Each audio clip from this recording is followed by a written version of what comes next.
चौहान, बूंदी के चौहान ही पढ़ रहे थे हम। क्या पढ़ लिया था अब तक? शुरू करने वाले हैं। शुरू करना है राव बुद्ध सिंह। राव बुद्ध राव बुद्ध सिंह।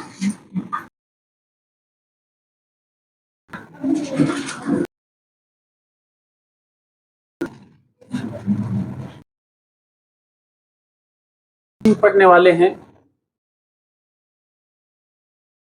ओके,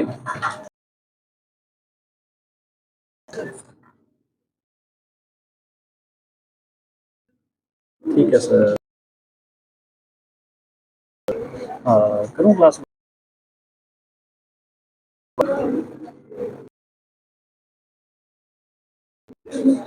कितनी देर हो?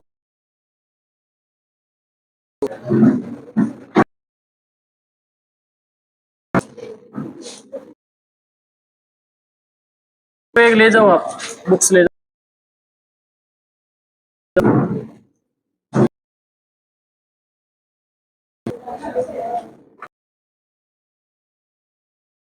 ध्यान दो बेटा। राव बुद्ध सिंह का एक भाई था। स्टोरी पढ़ेंगे हम। सिंह हाड़ा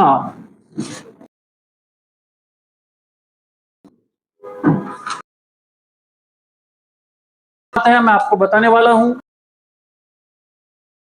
होगी क्या आपने? कहते हैं कि है जेत सागर झील। क्या नाम है?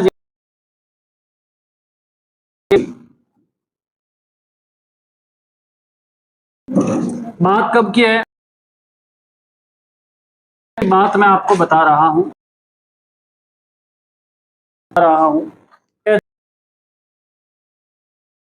कि सवारी वगैरह कोई थे और उस झील में डूब गया, वो भी झील में डूब गई थी। तो ये एक इंपॉर्टेंट बात इसके बारे में है। जोत सिंह के बारे में, जोत सिंह हाड़ा। ऐसे लिखो, जोत सिंह हाड़ा की के साथ डूबकर हो गई थी। तो वो कौन से राज्य के काल की बात है? एक दो जिले हैं गणगौर को लेकर के। एक विषय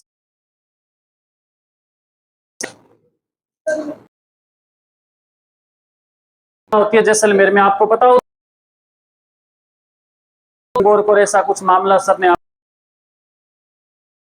अभी राव बुद्ध सिंह था, वो गणगौर के साथ ही डूब गए। जेत सागर झील, जेत सागर झील, इसी झील में कहावत क्या है? कहावत प्रचलित है, हाड़ो डूब्यो गणगौर।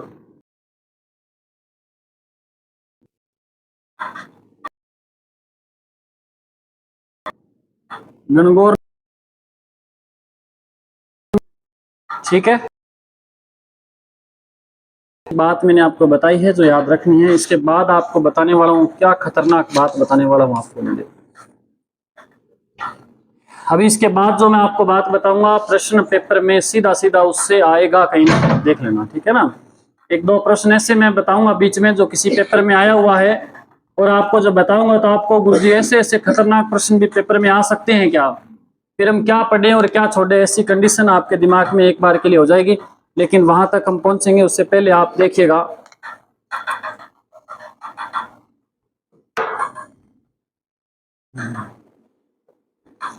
ये नोट कर लिया आपने? करो, नोट करो जल्दी से।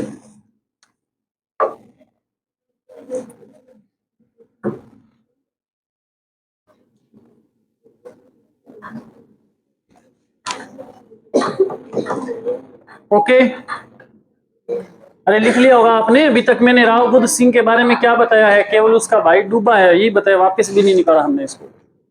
डूबने में कितना टाइम लगता है, आप इतनी देर लगाते हो लिखने में।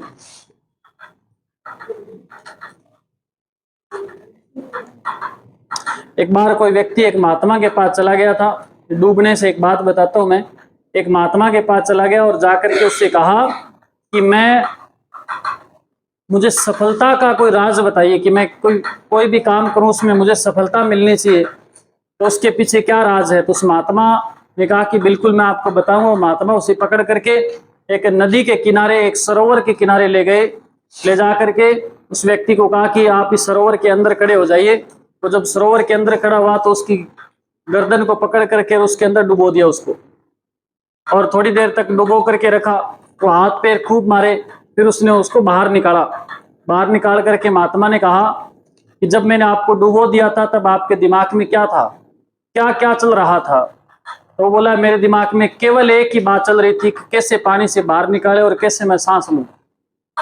तो महात्मा ने कहा, जब आपके दिमाग में इस समय एक ही बात चल रही थी, तो काम करते समय जिस चीज का आपको टारगेट लेकर के चल रहे हो, अगर आपके दिमाग में इस श्वास की भांति जब आपके टारगेट चलेगा ना दिमाग में कि मुझे ये काम करना है, इसके अलावा मुझे कुछ नहीं, आसपास कोई चीज नहीं आपको दिखेगी, तब आप सफल हो जाओगे ऑटोमेटिक। समझ रहे हो ना? तो मैंने ये बात इसलिए बताई है बीच में, क्योंकि आप अभी +2 करके कुछ बच्चे आए हैं, कुछ बच्चे समझदार भी हो गए थोड़े से, कई ज्यादा समझदार भी हो गया है ना। तो आप इस चीज का थोड़ा सा ध्यान रखें कि आपका मूल उद्देश्य जो है ना पढ़ाई का, आप उद्देश्य से भटकना नहीं है बेटा, किसी ने भी ध्यान रखना इस बात का, ठीक है ना। आप अगर सफल हो जाओगे तो बाकी के सब जो आपके दिमाग में हर प्रकार की बातें चल रही है, उन सभी इच्छाओं को आप पूर्ति कर सकते हो। और अगर आप पहले सफल होने से आप उन इच्छाओं की पूर्ति करने लगे तो फिर आपको सफलता नहीं मिलेगी, बाद में पूरी जिंदगी भर आपकी इच्छाएं दबती रहेगी। ध्यान रखना, ठीक है, ध्यान रखना इस बात का। अभी आपके पास आप मात्र, मैं कहता हूं 6 महीने अगर कोई विद्यार्थी समर्पित होकर के और ढंग से तैयारी कर लेना, 6 महीने में सिलेक्शन करवा सकता है कोई भी भर्ती में, है? क्या हो गया?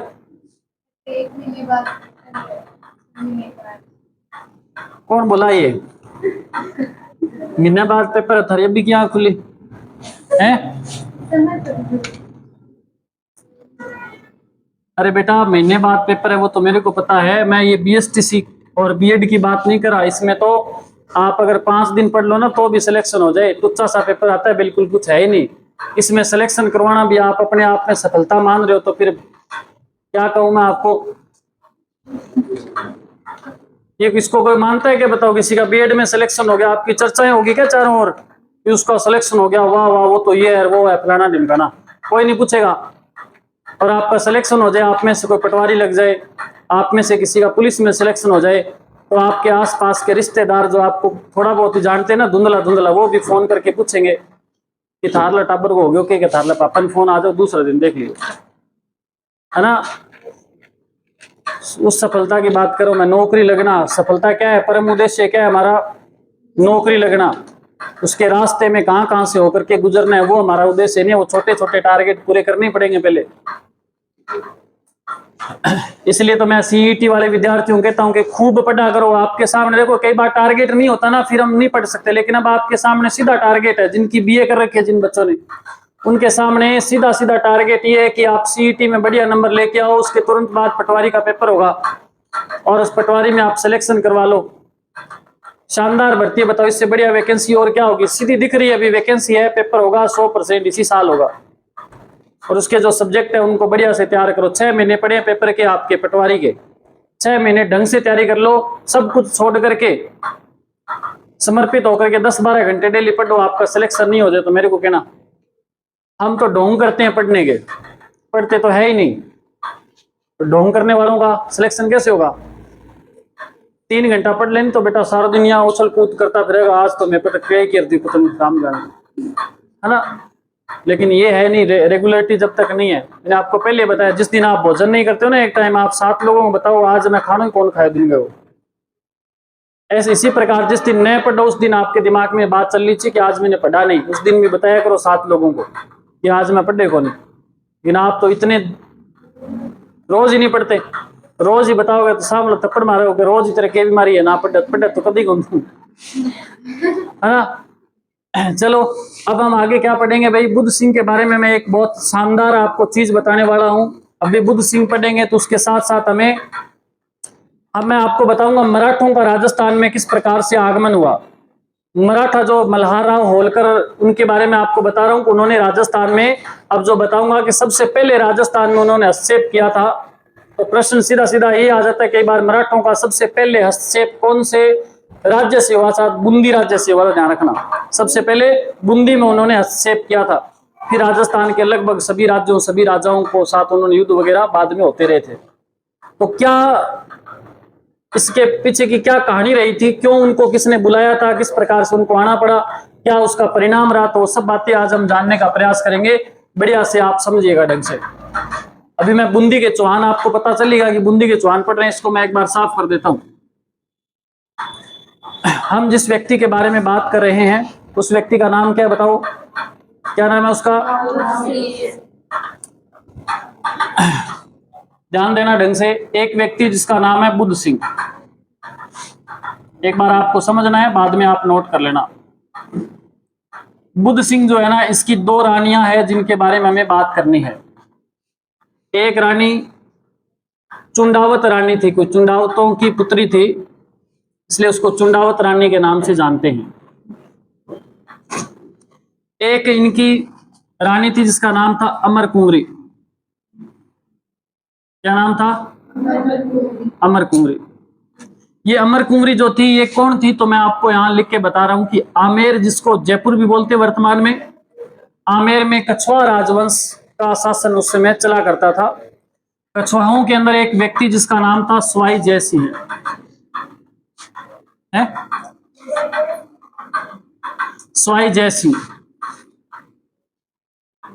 इसका नाम था स्वाई जय सिंह। इस स्वाई जय सिंह की क्या थी? बहन थी, ठीक है। आमेर के राजा स्वाई जय सिंह की बहन का नाम क्या है? क्या नाम है? अमर कुंवरी। और दूसरी रानी कौन सी है? चुंडावत रानी है, चुंडावतों की पुत्री थी, या चुंडावतों की बहन भी हम बोल सकते हैं, इसलिए उसको चुंडावत रानी के नाम से जाना जाता है। और जो अमर कुंवरी थी, अमर कुंवरी के पुत्र का नाम था भवानी सिंह। क्या नाम था? ठीक है। इधर एक बूंदी के अंदर एक जगह पड़ती है करवड़, करवड़ नामक एक जगह है। कहां पे ये भी बूंदी में ही है। और यहाँ का एक जागीरदार हुआ करता था। कौन था? जागीरदार, राजा नहीं था, जागीरदार था, ओनली राजाओं के अंडर में रहा करते थे ये, जिसका नाम था सालिम सिंह। क्या नाम था इसका? सालिम सिंह। और इस सालिम सिंह का एक पुत्र था जिसका नाम था दलेल सिंह। अब आप देखिएगा क्या मामला हुआ। स्वाई जय सिंह की बहन अमर कुंवरी, अमर कुंवरी के पुत्र का नाम क्या है? भवानी सिंह है। बुद्ध सिंह से कहा गया कि आप भवानी सिंह को उत्तराधिकारी नियुक्त कर दीजिए। बुद्ध सिंह ने कहा कि मैं भवानी सिंह को अपना पुत्र मानता ही नहीं, अड़ियल था थोड़ा, इसलिए बोला कि ये मेरा बेटा है ही नहीं, ऐसे बेटे होने नहीं चाहिए किसी के, बोला मैं इसको राजा नहीं बनाऊंगा। स्वाई जय सिंह ने 2-3 बार इसे कहा, लेकिन इसने भवानी सिंह को राजा नहीं बनाया। जब भवानी सिंह को शासक नहीं बनाया तो स्वाई जय सिंह ने क्या किया? करवड़ का जागीरदार जो सालिम सिंह था ना, इसके पुत्र दलेल सिंह को शासक बना दिया। बूंदी का राजा किसको बना दिया? बूंदी का राजा बना दिया। मैं यहां लिख रहा हूं बूंदी का राजा।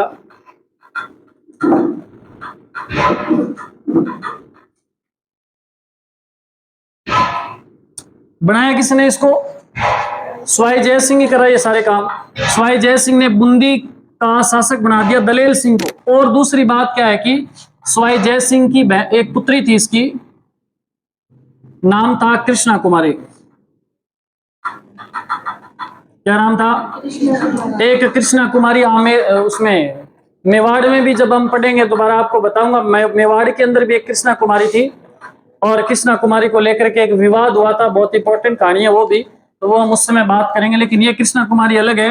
इस कृष्णा कुमारी का विवाह कर दिया गया, किससे कर दिया? दलेल सिंह से। आपको समझ आ रही है ना बात सारी? देखो, बुद्ध सिंह राजा बना हुआ है। बूंदी का शासक कौन है अभी? ये बूंदी का शासक है बुद्ध सिंह।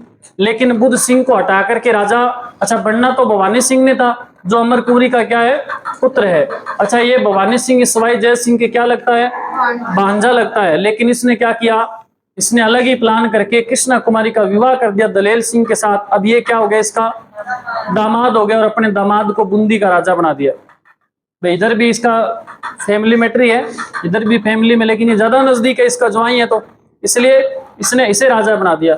अब क्या हुआ आगे? अब क्या हुआ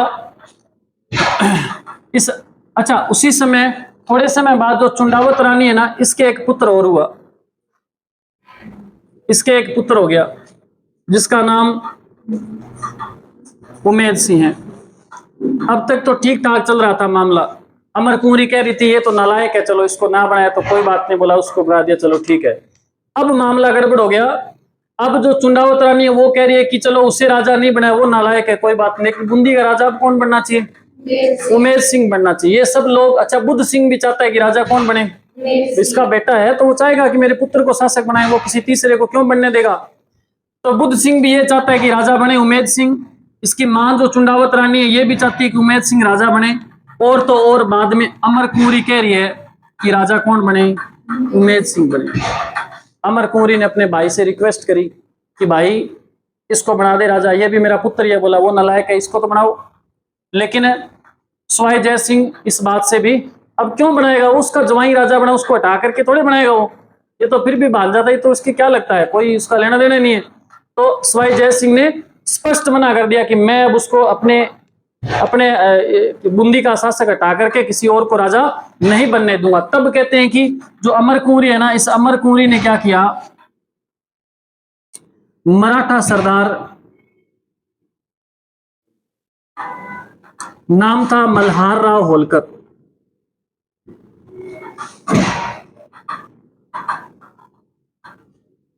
मल्हार राव होलकर को राखी भेजी। राखी भेजकर सहायता मांगी। किससे सहायता मांगी? मल्हार राव होलकर से।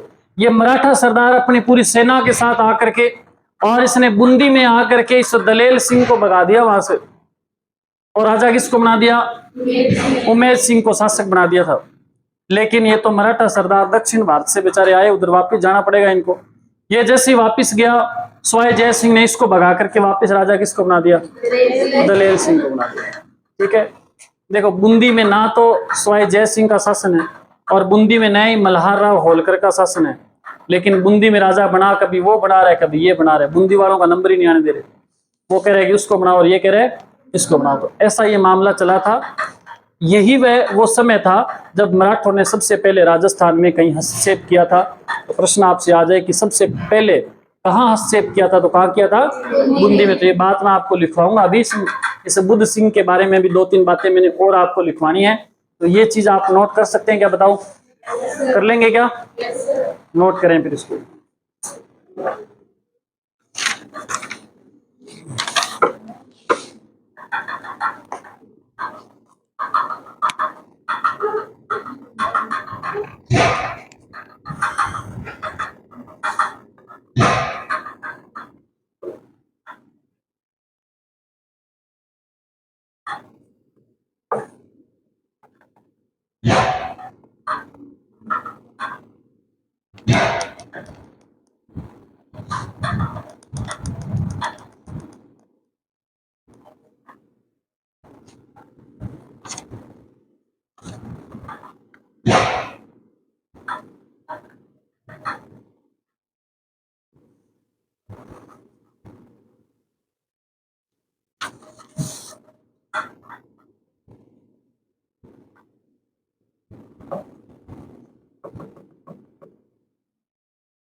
चित्र बनवानी है क्या? बना दे, 84 कम होगी चित्र लिख लो। इसके काल में बूंदी में 84 कम होगी चित्र बनाई गई। मुस्लिम महारानी की चित्र है वो 80 है, वो 80 कम हो गई 84। कल्चर में पढ़ा देंगे सर, आपको चीज रह जाएगी तो लिख लिया। अरे नोट कर लिया सभी ने, ये नोट कर लिया ना।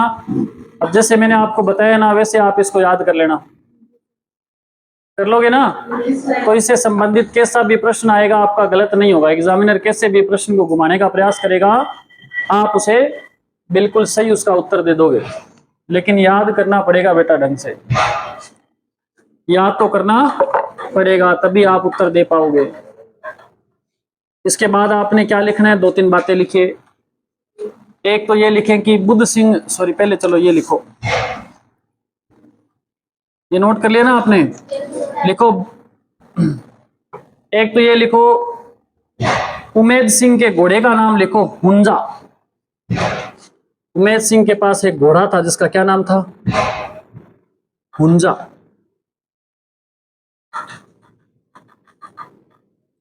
कृषि अन्वेषक कोई परीक्षा होती है, उसके अंदर प्रश्न आया था हुंजा नामक घोड़ा किस राजा के पास था। बताओ कहां से प्रश्न निकाल के पूछ लिया एग्जामिनर। तो हुंजा नामक घोड़ा किस राजा के पास था बताओ। हाँ, ऐसे ऑप्शन में आया था बूंदी के उमेद सिंह के पास, बूंदी का उमेद सिंह था, इसके पास था। एक बात आपने ये लिख ली। एक बात आपने और लिखनी है, बुद्ध सिंह जो है ना उसकी एक रचना है नेह तरंग। बुद्ध सिंह की एक रचना लिखनी है आपने,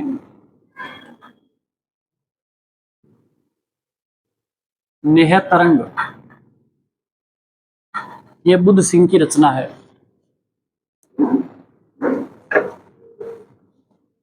एक बात इन सबसे भी इंपॉर्टेंट बात है, बीएसटीसी बीएड वालों के लिए ये समझ लो, स्वर्ण अक्षरों में लिख सकते हो तो लिख लेना, पेपर में प्रश्न आने की फुल संभावना है, प्रश्न पूछा जाएगा। इसी दौरान बुद्ध सिंह के बाद में या बुद्ध सिंह के शासन काल में एक राजा था दिल्ली का जिसका नाम था फर्रुख सियर। क्या नाम था? उसने आक्रमण किया था और बूंदी का नाम बदल करके उसने, फर्रुख सियर ने दिल्ली का नाम बदलकर फर्रुखाबाद कर दिया था। ठीक है ना? इसका बूंदी का, सॉरी दिल्ली का बोल दिया क्या, बूंदी का नाम। तो लिख लो, एक लाइन नोट लगा करके लिखो, मोस्ट इंपोर्टेंट लगा करके लिखो लाइन। लिखो बुद्ध सिंह। अच्छा पहली बात तो ये लिखो, पहले ये लिखो बुद्ध सिंह ने अंतिम समय में बेंगू में शरण ली थी। बेंगू नामक जगह है कहां? अरे बेंगू कहां है? बेंगू चित्तौड़गढ़ में है क्या? पक्का? भीलवाड़ा में तो नहीं है? अब चित्तौड़गढ़ में है पहले। हाँ तो यह आपने लिखना है, बुद्ध सिंह ने अंतिम समय में बेंगू में शरण ली थी।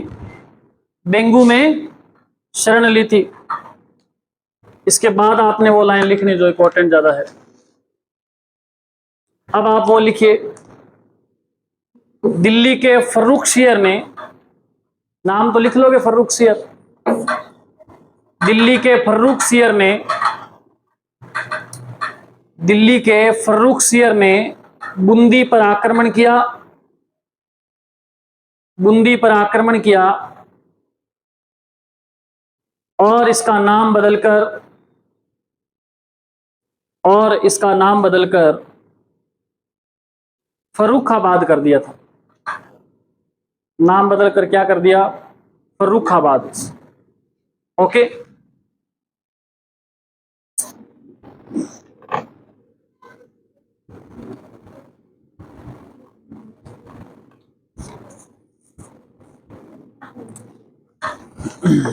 लिख लिया इतना? फिर एक लाइन लिखो, आपको गुरुजी थे तो लिखाओ ही लिखाओ। ये लाइन तो आपने लिखी नहीं जो सबसे इंपॉर्टेंट थी, कि लिख लो ये लाइन भी। मराठों ने राजस्थान में सबसे पहले बूंदी राज्य में हस्तक्षेप किया था। मराठा सरदारों ने या मराठों ने सबसे पहले राजस्थान के बूंदी राज्य में हस्तक्षेप किया था। बूंदी राज्य में सबसे पहले हस्तक्षेप किया था मराठों ने।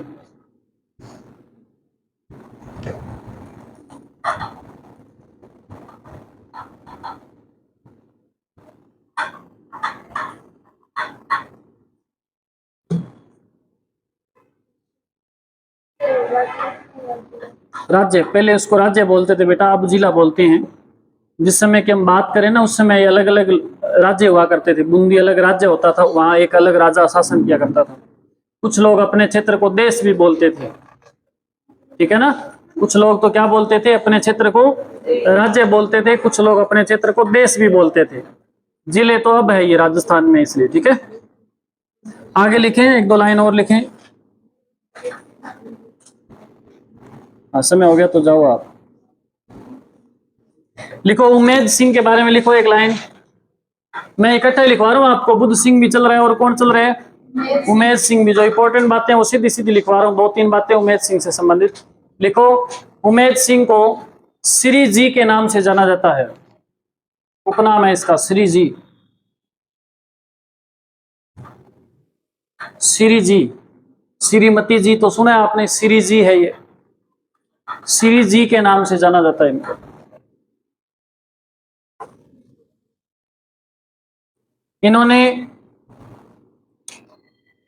इन्होंने दो काम इंपॉर्टेंट किए थे। इनके दो काम लिखने आपने। लिखो, इन्होंने बूंदी किले में चित्रशाला का निर्माण करवाया। इन्होंने बूंदी के किले में चित्रशाला का निर्माण, मोस्ट इंपॉर्टेंट है। बूंदी के किले में चित्रशाला का निर्माण, बूंदी के किले में चित्रशाला का निर्माण करवाया। और बताओ, और ठीक हो सब? बूंदी जिले में आप सीरियस कैसे हो आज? इतने सीरियस कैसे हो आप? इधर लड़ाई देख के हो गए क्या? भी मैं क्या हंस गया तुम्हारे करना पुरजे कोई है? आज सीरियस लग रहे हो सारे के सारे से, एकदम पढ़ जाना, आज किताबा पाड़ देना, ये कर देंगे वो कर देंगे। क्या लिखा आपने? क्या लिखा आपने अभी? उमेद सिंह ने क्या किया? बूंदी के किले में चित्रशाला का निर्माण करवाया और उमेद महल का निर्माण करवाया। और उमेद महल, बेटा उमेद महल बहुत जगह है, ध्यान रखना। उमेद भवन है। उमेद भवन भी है, उमेद महल भी बहुत जगह है। उमेद महल ये कौन सा है? बूंदी के अंदर है, जिसका निर्माण किसने करवाया है? उमेद सिंह ने करवाया है। एक बात उमेद सिंह की सबसे खतरनाक, अब तक आपने किसी भी राजा के बारे में ऐसी बात नहीं पढ़ी होगी, अब तक आपने किसी भी राजा के बारे में ऐसी बात नहीं पढ़ी होगी। जो मैं आपको बताऊंगा मेरे को पता चलेगी कहीं से वो बात। तो वो बात ये है, पहले मैं बता देता हूं फिर आप लिख लेना। कहते हैं कि जो उमेद सिंह था ना, इसने अपने जीते जी, उमेद सिंह ने अपने जीते जी अपनी खुद की एक सोने की मूर्ति बनवाई। इसकी मूर्ति बनवाई, सोने की मूर्ति बनवा करके उस मूर्ति का अंतिम संस्कार करवाया था इसने। है ना अलग बात? ऐसा आप देखा हो कोई बंदा जिसने खुद का अंतिम संस्कार पहले करवा दिया, बाद में कोई करे ना करे? तो आप ये बात लिखनी है, आपने लिखो। उमेद सिंह ने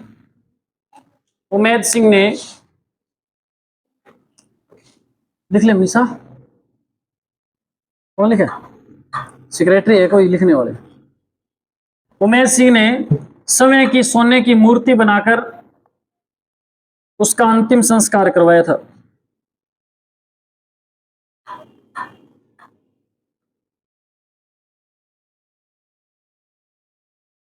उमेद सिंह ने क्या किया?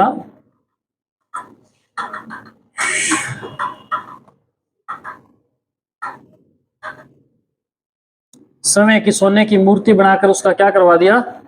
अंतिम संस्कार करवा दिया। फिर आप लिखिए आगे, लिख लिया? फिर आपने लिखना है, उमेद सिंह ने अपना राजपाट छोड़कर, उमेद सिंह ने अपना राजपाट छोड़कर संन्यास ले लिया। राजपाट छोड़कर संन्यास ले लिया और 1770 में संन्यास ले लिया और 1770 में अपने पुत्र, मृत्यु है कि एक ही है, अपने पुत्र अजीत सिंह को शासक बना दिया।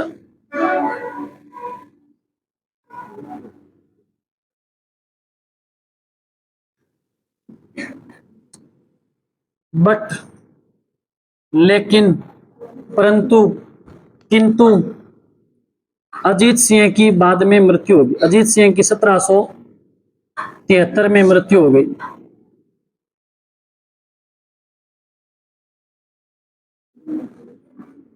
अजीत सिंह की क्या होगी? बाद में मृत्यु हो गई।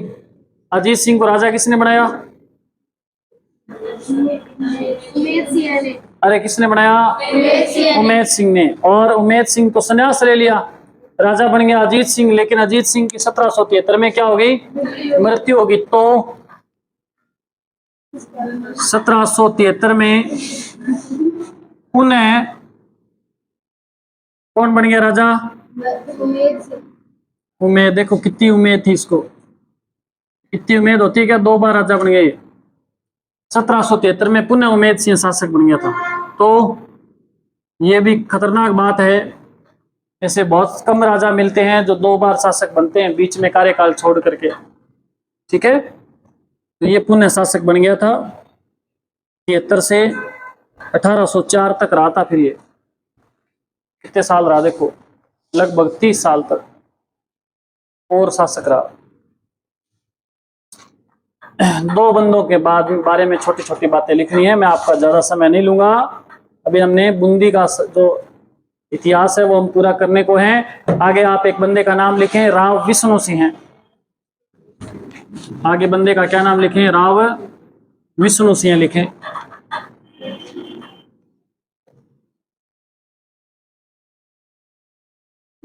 इसके बारे में एक ही बात लिखनी, इसने 1818 में ईस्ट इंडिया कंपनी से संधि कर ली थी। आपसे पूछे कि बूंदी का कौन सा राजा था जिसने ईस्ट इंडिया कंपनी से संधि करी थी, तो कौन था वो? विष्णु सिंह नाम का व्यक्ति था जिसने संधि करी थी। विष्णु सिंह ने संधि कर ली। फिर लिखो आगे, राव राम सिंह। ये लाइन पर ये लाइन दोबारा बोल दी, कौन सी? ये 1818 में ईस्ट इंडिया कंपनी के साथ संधि कर ली थी। नाम ईस्ट इंडिया, ऐसे क्या ईस्ट की स्पेलिंग क्या होती है? हैं? सही लिखा है मैंने? ईस्ट इंडिया कंपनी के साथ संधि करने वाला व्यक्ति कौन था? बूंदी का विष्णु सिंह। लिख लिया? फिर लिखो एक लाइन और, एक और व्यक्ति का नाम लिखो, राम सिंह। लिखो राव राम सिंह। बंदे का नाम लिखो राव राम सिंह। लिख लोगे क्या? राव राम सिंह। इसके बारे में लिखना है 1857 की क्रांति के दौरान, क्रांति के समय यह बूंदी का राजा था। ये कोई खास बात नहीं है, लेकिन खास बात अब जो बताऊंगा वो है 1857 की क्रांति के समय यह बूंदी का राजा कौन था? राव राम सिंह। खास बात क्या है वो लिखो। खास बात यह कि एकमात्र ये राजा था राजस्थान का, एकमात्र राजपूत था ये राजस्थान का, जिसने क्रांति के दौरान अंग्रेजों की सहायता नहीं करी थी। इंपॉर्टेंट है कि नहीं बताओ? है ना? तो लिखो, यह एकमात्र राजस्थान का शासक था, यह एकमात्र राजस्थान का शासक था जिसने 1857 की क्रांति में 1857 की क्रांति में अंग्रेजों का साथ नहीं दिया था।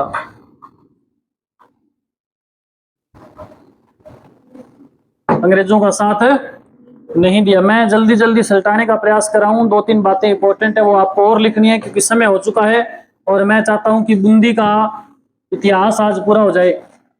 तो कल हम नया शुरू करें, कुछ 2 दिन में सलटा दिया बूंदी को हमने, लेकिन ये बात विश्वास के साथ पढ़ लेना जा करके कि पेपर में इससे बाहर कोई बात नहीं पूछी जाएगी, आपसे गारंटी है मेरी, 100% ध्यान रखना। आप लिखें इस राम सिंह के बारे में 2 बातें और लिखनी है। लिखो एक राम सिंह के बारे में कि इसके समय में प्रसिद्ध कवि सूर्यमल मिश्रण, इसी राम सिंह के काल में एक प्रसिद्ध कवि हुए थे, नाम क्या था? सूर्यमल मिश्रण ने ग्रंथ का नाम बता दो, पता हो तो। वीर विनोद है, वंश भास्कर लिखो। सूर्यमल मिश्रण ने वंश भास्कर की रचना की थी। सूर्यमल मिश्रण ने कौन से ग्रंथ की? वंश भास्कर की रचना की थी।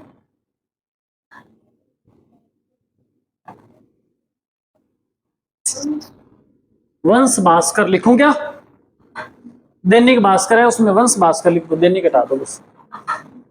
एक और लिखनी है आपने। तीज की सवारी कहां की प्रसिद्ध है भाई?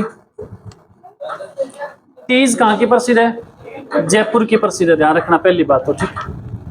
हाँ, कजली तीज बूंदी की प्रसिद्ध है।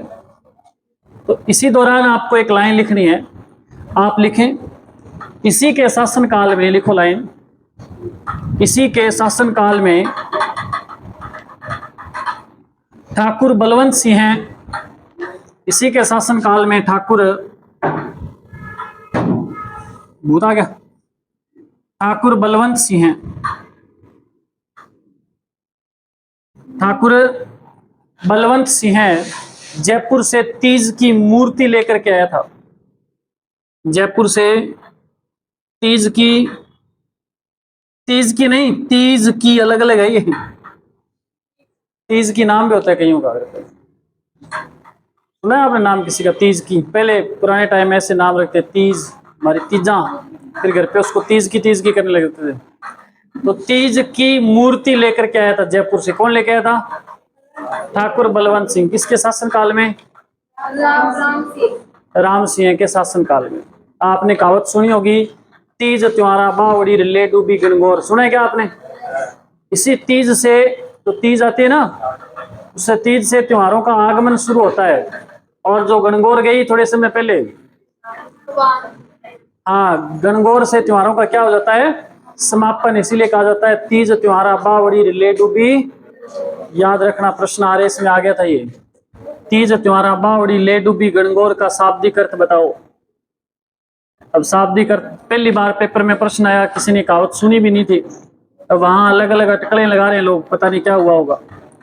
एक आपने लास्ट लिखना है, राव बहादुर सिंह है नेक्स्ट राजा, अंतिम शासक लिखो राव बहादुर सिंह है,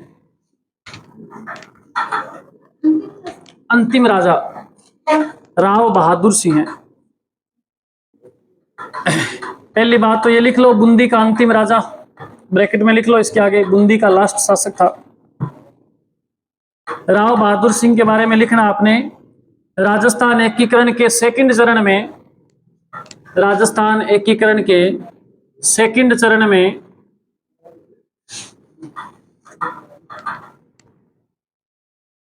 राजस्थान के एकीकरण के सेकंड चरण में इसी के शासनकाल में, इसी के शासनकाल में बूंदी को,